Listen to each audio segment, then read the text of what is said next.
Okay, first thing they asked us to do was to list all the subsets of a given set.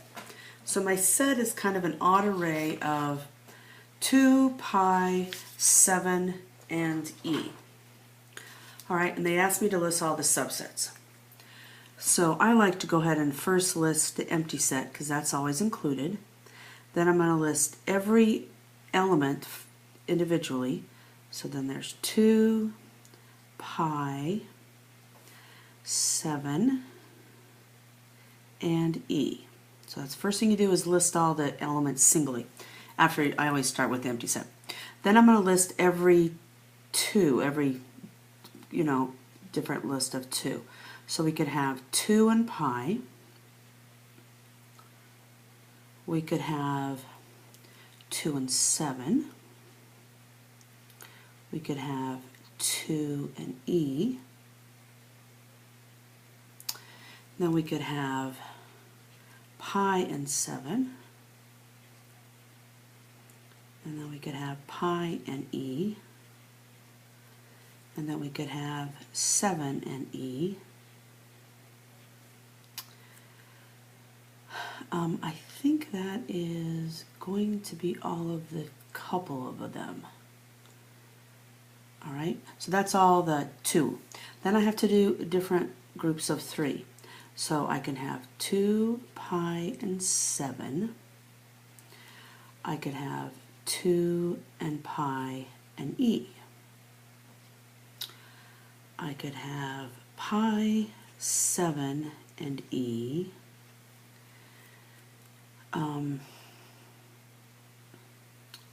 I could have 2, 7, and e. Let's see, we said we have 2 pi and 7, 2 pi and e, pi 7 and e, 2, 7 and e. Let's see, is that going to be all of the different groups of 3 we could have? 2 pi and 7, 2 pi and e. Yeah, I already have 7 pi and e, 2, 7, e. Okay, I think that's good. By the way, you might have something in mind, like what are you shooting for? You're always supposed to have 2 to however many elements there are. We have 4 elements, so I'm going to have 2 to the 4th power. I should have 16 subsets, okay? So there's so far I have 1, 2, 3, 4, 5, 6, 7, 8, 9, 10, 11, 12, 13, 14, 15. Yay! And the very last one is the set itself. So we have 2, pi, 7, and e. So we've listed all the subsets.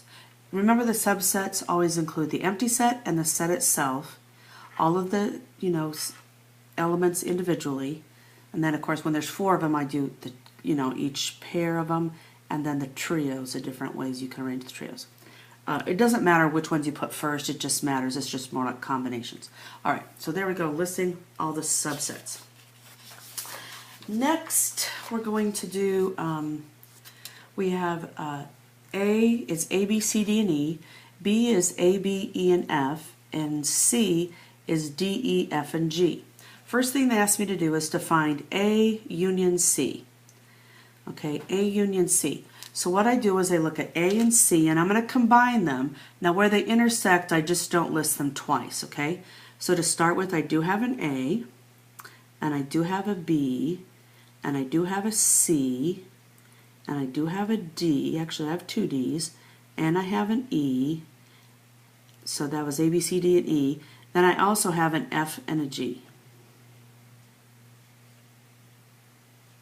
So that notice D, E, F, and G, and A, B, C, D, and E. So it looks like I've combined them correctly.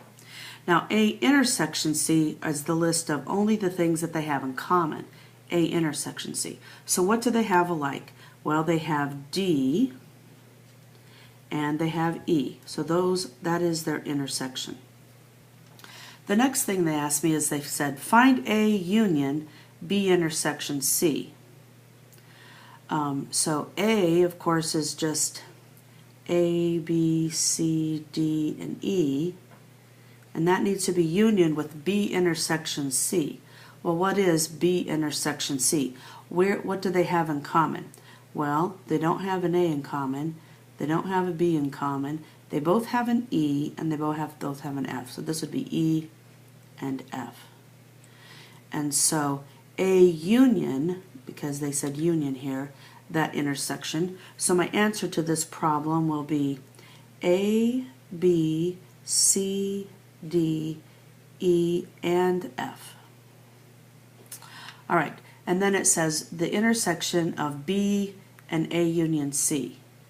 So what is B? There's set B. It's A, B, E, and F. And this is where they where does it intersect A union C? Well, I figured out A union C up here, so I might as well go ahead and use it again. So I'm going to go ahead and say it's A union C is right here. So it's A, B, C, D, E, F, and G. They asked me intersection means what do they have in common? So this is actually going to be equal to the things that they have in common, which would be A, and they both have a B, looks like they both have an E, and they both have an F. So that is their intersection, is really just like set B, I guess. All right, and so that would be the answer to that one.